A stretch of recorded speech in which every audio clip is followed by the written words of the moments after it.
It's episode 3. And do I have an introduction put together? Absolutely not. Should I? Probably. However, we do have a guest whose life is a lot more put together than mine is. So I'll let Reagan introduce herself. Hi, I'm Reagan. I am a senior on the women's soccer team, and I'm glad to be here. You go ahead. That's it? Yeah. You don't do nothing else on campus? You don't nothing else to say about yourself? Couple jobs. I'm a nursing major. Almost done with the program. Had to graduate. Yeah. All right. Me and Reagan were arguing earlier. Do you all pick your outfit and then the shoes, or do you base your outfit off the shoes first? You base the outfit off the shoes. Reagan. You pick them out first. That doesn't make sense. Let's hear your logic. Bro, no. You grab your outfit and then you just pick a pair of shoes to go with the outfit. But what if you don't have a pair of shoes? Then you have to reset, right? Why would you have an outfit that doesn't go with any pair of shoes that you have? Or you could buy a pair of shoes and build outfits out of those. That doesn't make sense. But anyways, we're here to talk about your student athlete experience, not clothes and shoes. Oh, okay. So, can you take us in a day in the life of being a student athlete at Western Carolina? Yeah. From basing upon our in-season, which is the fall, we have weights 2 times a week in the fall, practice every day besides Monday. It's our NCAA day off. You got to go through class, plan your schedule ahead of time so that it's out of the 3 p.m. to 6 p.m. time slot, because that's for soccer. And then afterwards, you do schoolwork or whatever else you have to do for the day. That is insane. So do you find it hard being a nursing major and playing collegiate soccer? Yes, it is. It's a lot of time management. It's, at the end of the day, you're exhausted, but you're having to go back and study, do homework. But it's worth it in the end. Yeah, that's insane. Kudos to you. I could never. So can you break down your day in the fall, during in season, what was your day start to finish? Wake up, we'd have weights 8 a.m. Depending on previous years, it would be 6 a.m., different stuff like that. So you have weights, you got to go home, you got to shower, get ready for the day if you have class right away, which I did. I'd have class 8:30 a.m. till about probably 2 p.m. and then practice 3 to 6 p.m. And in the middle, you have to pack a lunch and or buy something. And then practice, go home, get ready for the night, just prep for the next day, do homework, schoolwork, and or you have clinicals all day for 9 to 12 hours. Clinicals for 9 to 12 hours? Mm-hmm. Yep. Bro, when do you sleep? Roughly before 10 p.m. and up with the sun. Yeah. You have to make it work. Sleep's most important. I beg to differ. I think you can sleep enough when you're dead. All right, I'll give it to you. That's a fair statement. Money don't sleep. Why should I? Do you sleep now? Barely. You should work on that. I do need to work on that. However, I'll try, but no promises. Is it your phone or is it your busy schedule? What's keeping you up from going to bed? That's a great question. I could literally get into bed, be super exhausted, and then just can't fall asleep. So I'm just staring at the ceiling. Have you tried breathing techniques? No. You should.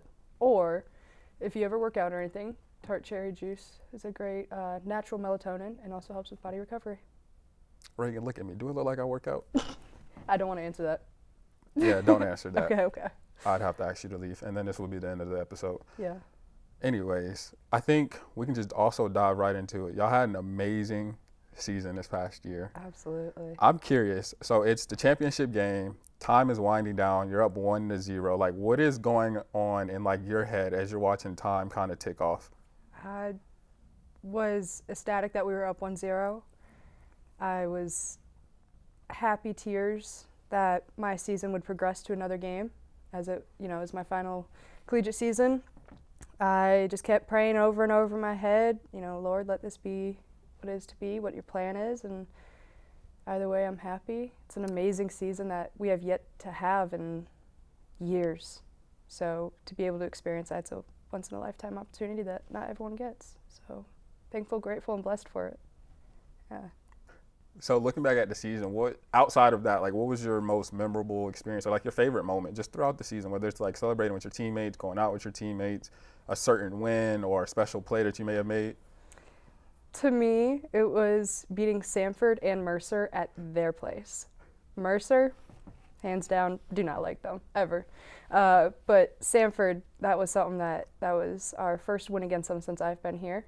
And it was on their home turf. They had a crazy crowd going on. And to be able to win 1-0 in that game, it set the standard for the season and for the culture of the team, how we all reacted, acted, and just worked together. I mean, that's why we won it all. We were a team. It's not about how good you are, because at the end of the day, there are some teams in our league that they just can play prettier soccer. They're stronger, better, faster in different aspects. And at the end of the day, we out-teamed other teams, and it was the unity that helped us win. So what's the beef with Mercer? My sister played there for 4 years. She graduated there. I was recruited there. I was like, there's no shot. So if I go somewhere else in Southern Conference, all I want to do is beat them. And we were down 2-0, I believe, right before half, and ended up winning 3-2, and in the crazy, insane last goal in the last, I think, 10 minutes. And to live that opportunity, it was once in a lifetime again. I mean, I was ecstatic, and I had to text her afterwards, "You suck." So what was that dynamic like being around your sister again? Anytime that we've played Mercer since I've been here, because she graduated college in 2020, and that's that year that I was entering. And so I never played against her. Wish I could have. But anytime that it was us versus Mercer, I knew where her heart stood. But I'm blood, so we had a couple arguments about it, and half time she was saying, "It's okay to lose, it's fine," and "Oh, no, it's not." Some arguments in there. So how long have you been playing soccer? Since I was 3 years old, so 3 is insane. Like 19 years. what? I don't even remember what I was doing at 3 years old, and you were out here playing soccer. I mean, it grew up in the family. Both my parents had played. My older siblings all played. 2 of them both actually went collegiately to Division I also. So it was competition, go out in the backyard, get bullied by my brother, and just, it makes you better every day. And I'm grateful that soccer was in God's plan for me. It's awesome. So do you think it's over for good, or do you think you see yourself kind of going back? You know, that was something that I had to sit on for a while. For me, to go professionally is not realistic for my future, like my career. I'll probably be playing in an adult league somewhere, just because I know I can't let it go. When it's your sport for so long, you just can't let go for sure. But probably an adult league once I graduate and I'm working full time, and then just live out my dreams until I can't. You mentioned working full time. What is it that you actually want to do within the nursing field? Yeah, so there's an awesome plan that I've created. I have a job lined up in a CICU in Charlotte for once I graduate in December, and I'm going to go work there hopefully only a year and a half, because in that time I am taking my CCRN, my GRE, and I'm going to apply to CRNA program, Certified Registered Nurse Anesthetist. So hopefully I can get into that school. It'll be a doctoral program for 3 years, and then living the life after that. Yeah. And among all of that, you still want to play on an adult league soccer team? Absolutely. Yeah. Where do you think you're going to have the time for this? It's my belief that you make time for the things in your life that you want and that you believe passionately about. I mean, it's time management. And for me personally, it's about making yourself physically, mentally, and emotionally better every single day. And sometimes even if you don't want to, you know, you're like, I don't want to go work out. But then afterwards, you're like, that's the best workout that I've had in a while, and I really needed that. And it's about putting in the work every day.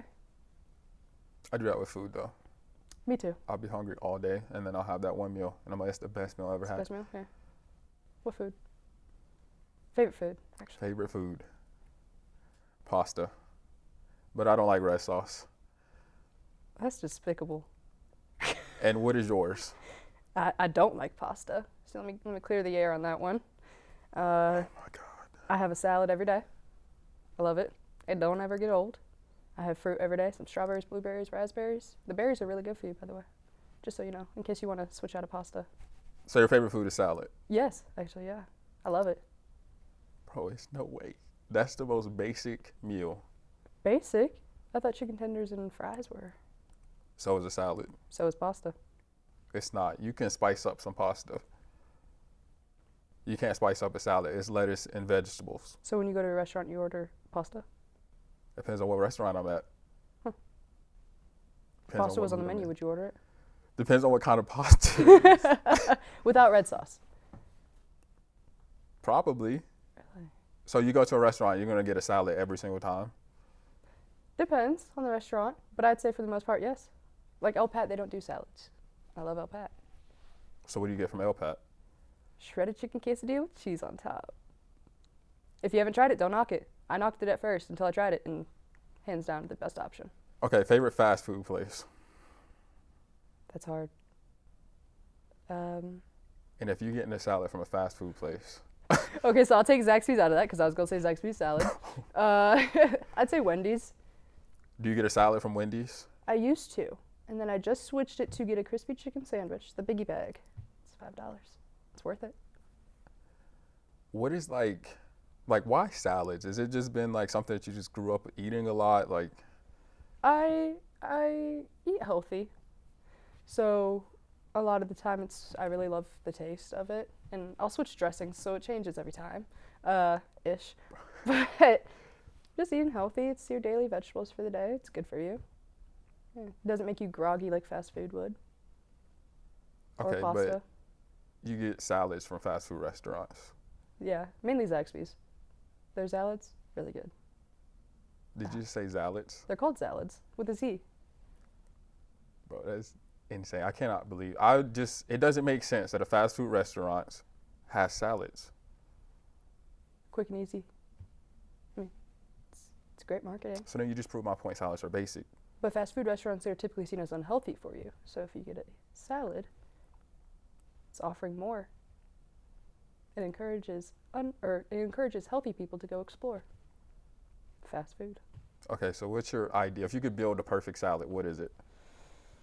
Some spring mix as the base, so you have your kale in there, your spinach, whatever kind of regular base you want in there of lettuce types.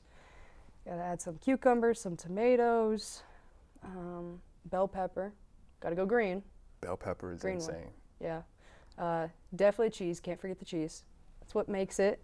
Some croutons occasionally. Not really a fan of them, but sometimes they add a little textural difference. The crunch. The crunch. And then right now I add turkey bacon on top with some balsamic vinaigrette. Every day. It's amazing. Every day. Every day. I already had one today. So you don't like switch it up? Like it's. You switch the salad dressings No. every month. No, just because you switch the dressing don't mean you switch the meal. Tastes different. Bro, that is insane. So how many times a day do you eat as a student athlete and you working out? Numerous. I eat a lot of snacks. I'm a snack person. What's your definition of snacks? 'Cause I feel like mine's going to definitely be different. Some fruit. Of Some course. strawberries, blueberries, raspberries. That's usually my first one. Maybe a yogurt with a little bit of granola as my other snack. Salad as my main meal. Dinner is always up in the air, whatever I'm feeling for the day. Could be rice with chicken or broccoli, vegetables like that. Yeah. Okay. What about you? I'm actually curious about this. My definition of a snack is going to be a Reese cup or a Twix. And you just feel fine after having one of those? I suck at taking care of myself. So like on an average day, skipping breakfast. Okay. Well, do you have any replacements in the meantime? No, I might have my first meal at like 2 o'clock. It might be Chick-fil-A or Panda. And then I might not eat again until that night. And that might be 9, 10 o'clock. It's just busy. Wow. I You know. could pack lunches. Man, and I thought about it. Okay. But then I got to cook, meal prep, too much work. Once you get into a routine, it's not that bad. That's the problem, getting into a routine. So no coffee or anything in the morning? Interesting. Wake up, shower, get dressed, go to class. And your stomach doesn't growl or anything? You don't get hungry? Oh, 100%. I'm hungry right Growling now. in class. I am too. I'm going to Haywood after. No invite? That's insane. Yeah. I was one that got invited. It's a Galentine's. Sorry. Yeah. It's gonna So what are you going to get from Haywood? some brisket. It's really good. I like brisket. And unhealthy. How is that healthy? I said unhealthy. Oh, how is that unhealthy? I mean, to your standards. Oh. How is that? Salad, Yeah. brisket. Yeah, it's meat. It's good for you. Right. You know what? I'm not going to argue with you. I am curious, though. So you're a student athlete here. Outside of women's soccer, what other sports do you support the most, you would say? All of them. All of them. This year, the only time that I've missed a game for any sport is if we had a soccer game or practice overlapping that time, and even then I'd go back and I'd catch the end of it or rewatch it, check stats, stuff like that. Right now, because if we're in basketball season, I support the women's and the men's basketball teams. Haven't missed a game in 2 years, whether that's watching online, in person. So tonight, 9 p.m., men's basketball against Samford, in case you're interested. Are you going to watch, or are you going to be at your Absolutely. Galentine's dinner? No. Absolutely, I will be watching. I already said, so the Galentine's, we're going out to see the new Bob Marley movie. And I said, if I need to, in the movie theater, I will pull up that game. Bro, that is insane. You're in a movie theater. I don't watch movies or TV like that, but had to say yes to plans. Yeah. I hope you send this to them and they watch this and they hear exactly what you just said. If you watch this, please skip over the last 20 seconds. Please don't watch that part. I support all the teams, and I love it. It's a great environment. They feel the love, they feel the support, and that's what it is at the end of the day. I mean, the support that we had in our season this fall has been amazing. We had alumni traveling from California, Florida, New Jersey, all over to support us, and if we didn't have that environment, who knows what the outcome could have been. So, got to help others get that same feeling. That is valid. Okay, so then, best game you've seen so far? For any sport? Any sport that's not women's soccer. Women's basketball win just, let's see, last week and a half ago. Insane. They won, I think, 6 points maybe. You know, the last minute was very scary. But to see them succeed was amazing. And they had a pretty decent crowd that game too. So I think it helps set the standard for them and who they are for the rest of the season. So I'm excited to see where they go. So are you going to come back and watch women's soccer? Absolutely. I'll be here in the fall anyway. I won't be playing, but I would love to keep supporting them. I mean, it's culture. It's being a part of KKSB, and it's a family that won't ever leave you. Can you elaborate on what KKSB is? I cannot tell you what it means, but I can say that it is a family forever, and it was started back in 1991. Or 99. I don't remember which one it was. Not knowing is insane. Yeah. Hey, calm down. My brain gets a little foggy at the end of the day. It's okay. But yeah, it's a family similar to like a frat or sorority. How you'll always be a part of it. Come back, you visit on homecoming weekend, stuff like that. But it'll always be a part of me for sure. All right, and then I guess wrapping up, like, how do you feel knowing that your collegiate season is over? Like, mentally, like, you've been on this structure of practice. You just named it all out. Like, how do you think you'll react in the fall not having that kind of structure to your schedule? It's hard, you know, playing a sport for so long. And you build up to this point where you're like, I'm going to go play collegiately. And, you know, I made that decision in high school. And so, 8th grade, actually, I knew I was going to go collegiately. So I'm on this path where you're building up, and you finally get to this point. And to get to the season that we had, it's an amazing feeling to know that we ended on top.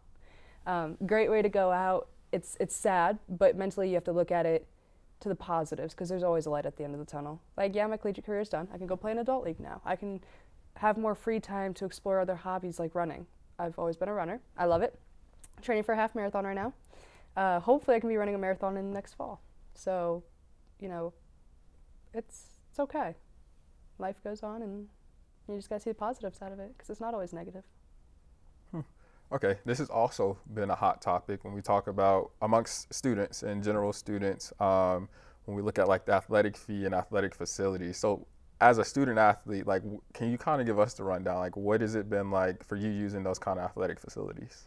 Yeah, so our facilities that we currently have compared to schools that, I could have gone to or different things like that, we don't have the nicest at the moment, depending on where you go, locker rooms and stuff like that. But they have a project in place where they're going to pretty much change that. So it's going to be state of the art, brand new weight room, study hall facility, everything. And so I'm excited for the future generations that to come in here and get to explore that and enjoy it. I mean, but I have gratitude for what we have now because it's. Can you kind of dig a little deeper into like what it is that we have now for those who like don't get to see the athletic facilities from like the student athlete perspective? Yeah, so we have study hall. It is in the field house, right in the football parking lot. We have that, which is right above our weight room. So, freshman year I had to go to weights and then straight upstairs for some study hall hours.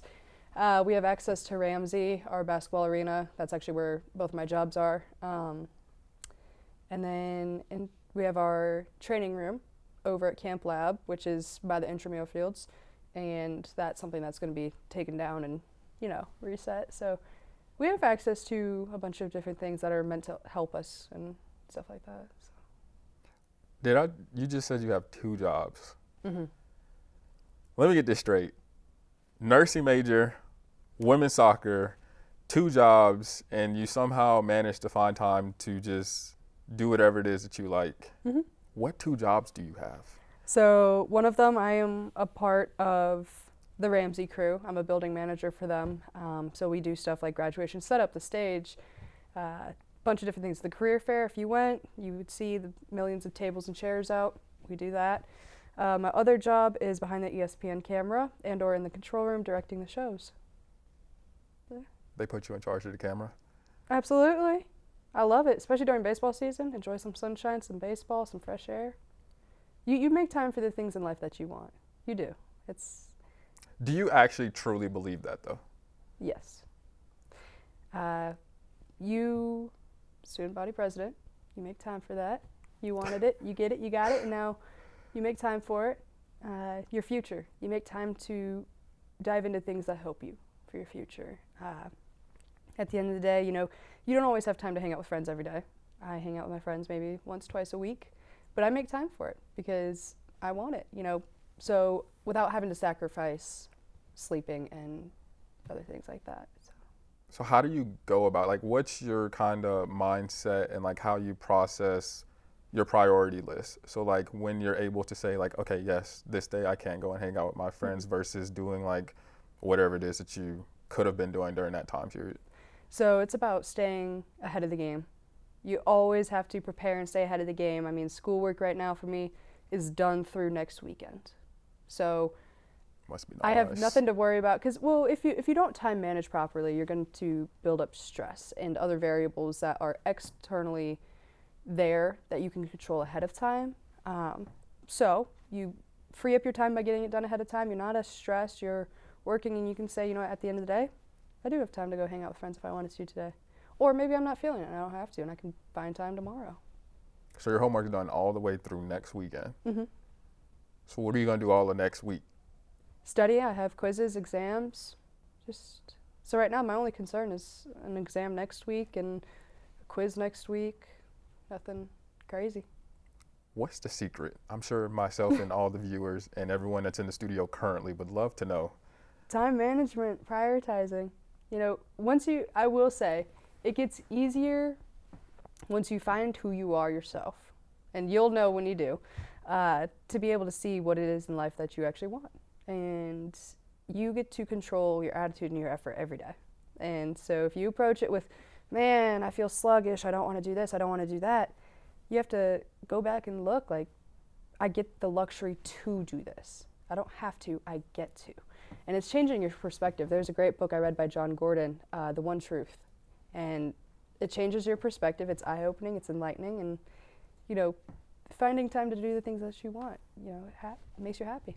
So would you say that you found the person who you think you are? Absolutely, 100%. And I couldn't be more grateful because if it wasn't for Western Carolina and the soccer team, I don't know if that would have happened.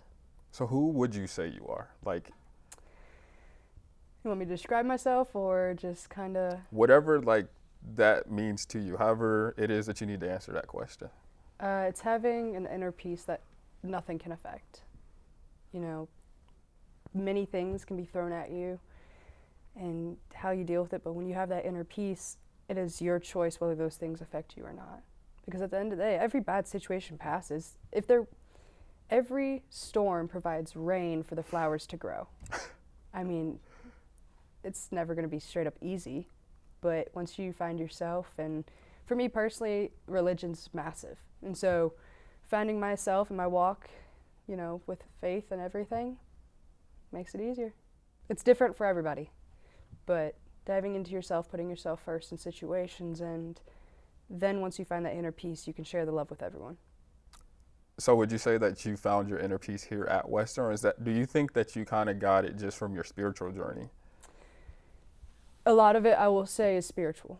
You know, I had my heart set on going to South Carolina for soccer. And then I put up a fight because my dad said, just go check out Western Carolina. And, you know, great opportunities here. It's a beautiful place. I'm a beach over mountains person.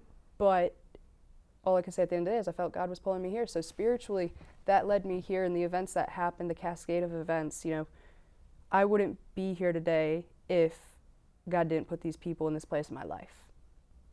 So I wouldn't change it for a world. I would not go back and change it. Ups and downs. It was hard, but I wouldn't change it. So you had an opportunity to go to South Carolina. A million other schools too. When you play collegiate sport, you get the opportunity to go kind of wherever you want. I'm not going to say wherever. I was not going to go ACC. But opportunities arise, and I thought South Carolina was my home. Beautiful campus. I loved it. My parents met in Columbia, so I was like, this is perfect. And then a switch of a dime, just like that, I committed here. So like what exactly kind of drove that decision? Because those are two totally different schools, Western Carolina, South Carolina. Absolutely, two different schools. I'd say for me, you know, I'd be playing soccer either way, at either school. South Carolina offered me, they said, you probably won't play till junior year. That's how most freshmen are. When you go into SEC, ACC, you really don't play until you kind of develop through the time. Here, they said, we want you, you'll play.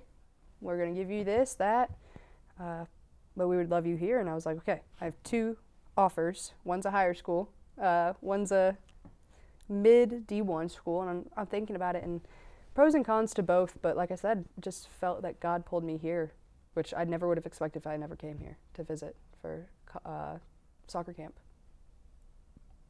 Can you kind of talk to us about, like, you're in high school and you're having these colleges kind of reach out, like just that process. Can you kind of talk about it, like the behind the scenes part? Because a lot of it, the certain aspects of it are public, but the bulk of the work is done behind the scenes. Absolutely, yeah. So the moment that I realized that I was going to play collegiate soccer was 8th grade year. I came down to North Carolina visiting. This was when I lived in Michigan.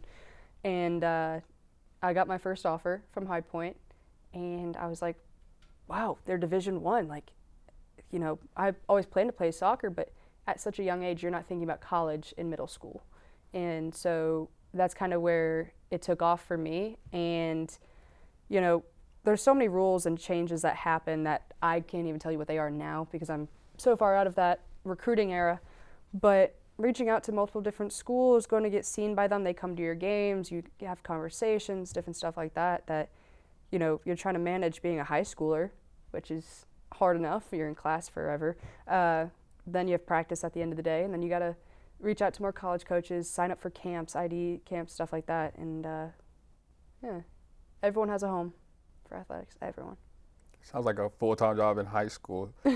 And so would you say, like, in high school, it became more of a business than it was more about you loving the sport? No, you don't take the love never leaves. It was all love and passion for me, and for the opportunities to just keep coming in. I mean, yeah, you're worried about where am I going to end up, but you find a home, and there's people that commit May of their senior year of high school to a place that they have to go and 2 months later to go train, and their life is just changing. But yeah, the love has never left, and I don't think it ever will. I always keep that first. I don't know. For me, like looking on the outside in, I feel like I disagree with that. Of course, like why does anybody care about what I think? Because I'm not the student athlete, but it just seems like it's becoming more of a business, and that at a younger age that we kind of go into, like NIL, like you're a high schooler getting paid now. Like, Yeah.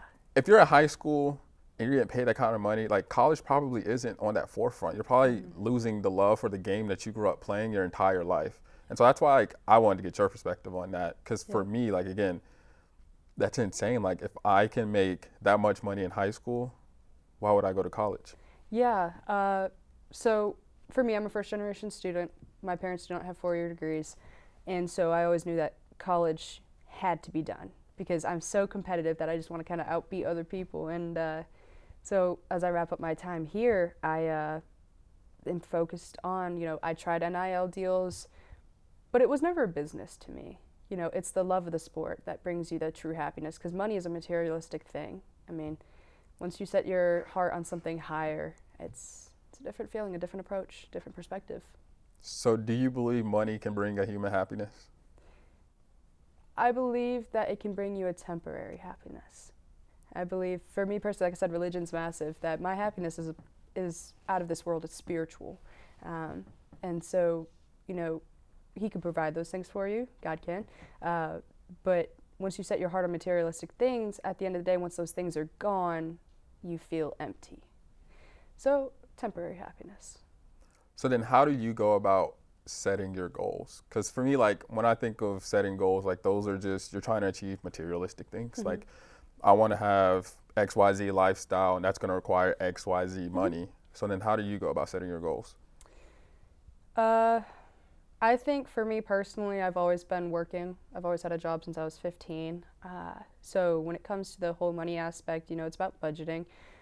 But in terms of future goals, I think for me, it's that one saying, the little love saying, once you know, you know. And so I've known with nursing. I've known with CRNA that my heart is set on it. I'm going to get that. And then anything that comes from that is a bonus. It's great. It's awesome. But to me, it's not about the money. It's not about, it's about happiness.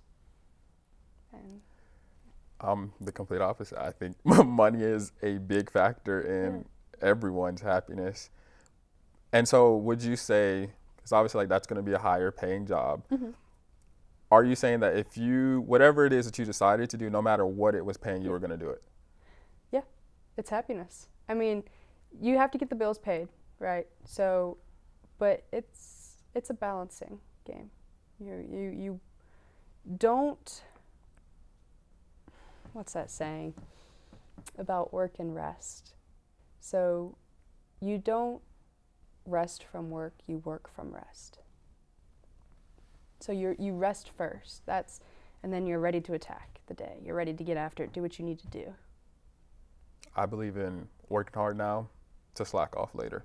That's fair. That's why retirement's there. Put into a little to your retirement. I plan to retire when I'm probably 40 something, just if not sooner. 40, if not sooner. I mean, I'll have the ability to, but I am so passionate about the career that I probably won't ever be able to leave. So what's your ideal lifestyle then? Very simplistic. Very simplistic. How do you want me to explain it? Go about it. I don't know, like, okay, you get your dream job, like what does your life look like? Pay off any student debt loans, because having to go through a doctoral program for 3 years where you're not allowed to have a job, I will be hundreds of thousands of dollars in debt. That's gonna hit me hard, yeah. But in terms of lifestyle, I mean, you can have the lifestyle that you want, but to me a lot of it will be going back investing for my family's future, investing and giving money to church and different things like that. It's, to me, I don't need it. I'm a very simple person. I don't like to blow a lot of money like that. But you buy a lot of shoes though. That is one addiction. That is a bad addiction. But I look at the longevity of it. I'm not going to go buy a gold pair of shoes for one outfit. I buy the shoes and build the outfits. Oh my God. And here we are, back to that topic again. I feel called out. And I still wear those gold shoes. Uh-huh. Yeah, really? Actually, no, I just sold them to my brother.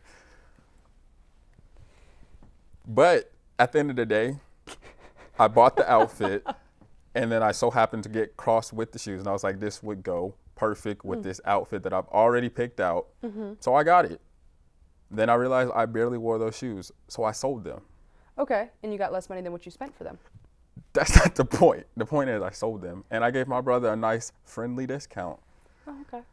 I could have gotten all my money back and some, but I'm a good brother, and I gave him a discount. I didn't want him to pay what I paid. I did pay an absurd amount, but I really wanted those shoes to go with that outfit. Props to you. Family comes first, absolutely. Yeah. Okay, how many pairs of shoes do you have? Are we talking like shoes Oh like my Jordan God. 1s, like the nice shoes, or are we talking about shoes in general? Shoes in general. 50 pairs? Maybe more? That's actually a lot lower than what I thought you were going to say. Really? Well, on my shoe rack, I have probably 40, and then in my closet, another 10, maybe more, because I have like heels and stuff that I never wear that just get thrown in there. But you talk about me buying shoes and only wearing once. Well, they all serve a purpose. The heels I can wear anytime that we have like a scholarship gala or anything. I could have worn my gold shoes anytime I wanted to wear gold. The outfit came second. The outfit didn't come second. It did. How? I bought those heels when I was, oh man, it was like H&M when I was probably like 12 years old. I stopped growing early. I'm a short person. Yeah, fell short. But then they're like a nude color, right? So I bought the shoes first, and then every dress that I wear after that goes perfectly. Can't go wrong. Simplicity. Is that the word? Simplistic. We can go with that. Yeah, something like that. Not an English I major. still disagree. I think you should buy the outfit then the shoes. No comment. I think it's harder to find outfits than it is to find shoes. I disagree. If you buy an outfit, right? Okay, awesome, cool. Then you have to go in and say, okay, what colors could I possibly match? And then your options are so limited. But if you buy the shoes, okay, cool. I have a enormous amount of pair of jeans that I could go through and say, all right, I want this color, so many more that work. And then the top, you can say, all right, my shoes have navy blue. Let me try to find something that has navy blue. Like this, with the navy blue and the gray. The shoes came before the outfit, besides the leggings. I bought those a while ago. Bro, I always imagine myself picking my outfit first. And then I look down at my shoes and I say, this one matches. Put them on and walk out the door. So what do you do if it doesn't work? Bro, why would you have clothes in your closet that doesn't go with anything that you have to wear as far as your shoes? That doesn't make sense. That's what I'm saying. You buy the clothes after the shoes. No. You just proved my point. I'm proving my point in terms of like, I shop off of color. So I know what colors I like to wear. So therefore I can go and buy my outfits knowing that I can go and buy shoes because I'm buying them based off the color. Interesting. That's why all my shoes are either red, gray, or black. You don't have any other colors? No neutral colors? You should probably invest in some neutral color ones. Nah, I'm good. That way you can pick out more outfits after. Black. Black goes with everything. Does it go with gray and white? Yes. You're not supposed to cross those colors. Does it go brown? No, you're not supposed to cross that color either. Have you looked at the color wheel? Who is putting on brown? I wear brown occasionally. It's a good color. That's a mysterious color. I got shoes, and then I got a hoodie to match the shoes. All Nike. I would have bought the hoodie and then some shoes. What happens if you can't find the shoes? We could go on and on about this. Bro, we can, because what are you going to do if you got a pair of shoes and there's no outfit for it? That would never be an option. There's an assortment of clothes that you can find everywhere and anywhere, online, in person, you name it. You'll find something. You could argue the same thing with shoes. There's less of a selection to match your outfit. Bro, shoes are just colors. We gotta change topic. We're gonna keep going about this. Yes, because I'm going to get mad and then I'm going to just walk out. This is insane. I'm going with mine. It just makes the most sense. We're going to have to hear some other thoughts on that. No. Okay, here's the thing. If you're dressing up, right, and you're about to put on a suit, you're going to pick the suit first before you pick the shoes. How can you pick the shoes of the suit that doesn't make sense? So I don't wear suits. Personally, not my style. They don't look good on me. But I picked the heels because I have one pair because I don't wear heels ever, and I don't know how to walk in them properly. It's not a good look. So I picked the shoes first, the heels, and then I'm like, all right, this dress goes with it, or this business casual clothing goes with it. Yeah, so shoes first. You would still pick the shoes first? Absolutely. I would argue that dress shoes have less of a selection. That's fair. That's not my area of expertise. But I'm saying, like, that's just my thought process behind it. So if I do it for that, I might as well do it for every single thing else. Do you have a neutral pair of business shoes? All of them are brown or black. Good. A couple, like, one-offs. So it makes it easy. Okay, but that's the same thing with my shoes. I just named the colors of my shoes. All right, one brain cell has left the chat. I'm about to kill myself. Hey, we can't be saying that. No, we can't. I'm done. We're changing the topic. All right. What do you want to talk about? We have great conversations. What is it? What are you thinking? What's going on up there? What's going on in your brain? You're on my podcast. Okay. We're here to get into the head of Reagan Culver, the thoughts and the perspective of being a student athlete at Western Carolina, or anything else that your mind is just wandering about. There's a lot of thoughts that go through my brain every day. That's what we're here for. All right, what do you want to know? Give me a topic. You tell me. What's first thing that comes to mind? Don't say that because it's religion. We already touched on that. If you had to start a podcast, what's the first thing you're going to talk about that's not religion? Perspective. So all right. My perspective? Yeah. I mean, like I said, it's about finding yourself. To me, I have a positive perspective even when it's, when you're facing adversity, different stuff like that. Because at the end of the day, there's always light at the end of the tunnel. And sometimes you're put through the bad things for the betterment of yourself and your growth, your personal growth. And so my perspective is always positive. I mean, you can have a great day on days that you are given things that, most people would say, man, that ruined my day, or, but it's your perspective, your attitude, and your effort every day. So are you saying that you're somebody who you'll never have a bad day in your books? I've had rough days where things build up, but it's your perspective. What's your difference? What's the difference to you between a rough day and a bad day? Not really. I haven't had a rough day in years. You haven't had a rough day in years? Yeah.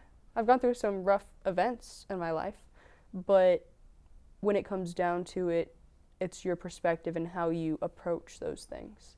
Either you can grow from it or you're just dwelling in it. Everything is a lesson or a blessing, and those lessons always end up blessings. Here's my thing. I think you can still have and embrace that bad day and still learn from it. Yeah, absolutely. But is your glass half full or half empty? It doesn't matter. A bad day is a bad day. But it's your perspective. I'm telling you, it's perspective. So the worst things happen in life, and you'll just continue to go through it. And yeah, it's okay to feel your emotions, and in that moment, depending on what it is, to live in that moment. But like I said, everything, your perspective can change on how you approach it. I mean, for example, and this is a tough subject that most people, I hope, never have to go through, but at some point in everyone's life, you experience death, whether it's a family member, a friend, different things like that. And in the moment, this was in high school, one of my best friends passed away, and in the moment, I was kicking myself for it. But your perspective changes. And so you can't change the past. It's inevitable. But your approach to what happened in your perspective can change. And, instead of kicking myself about the events that happened or whether or not I could have done something to prevent it. It comes down to now that I know that he is dancing in the sky with the Lord and that, you know, he's living a happier life, whether that was a plan or not for him. And so my perspective has changed. I'm happy for him that he's probably living his best life up there. Yeah. So it's perspective. I can agree with that perspective. And with that, I think that's a perfect way to kind of wrap this episode up. Absolutely. And so, is there anything that you want to say? Any last words? Anything you want to get off your chest? I'm thankful, grateful, and blessed for another day and to be here and hopefully help someone out. You heard it here. We're grateful, thankful, and blessed. And we'll be back for episode 4. Absolutely. The peace sign is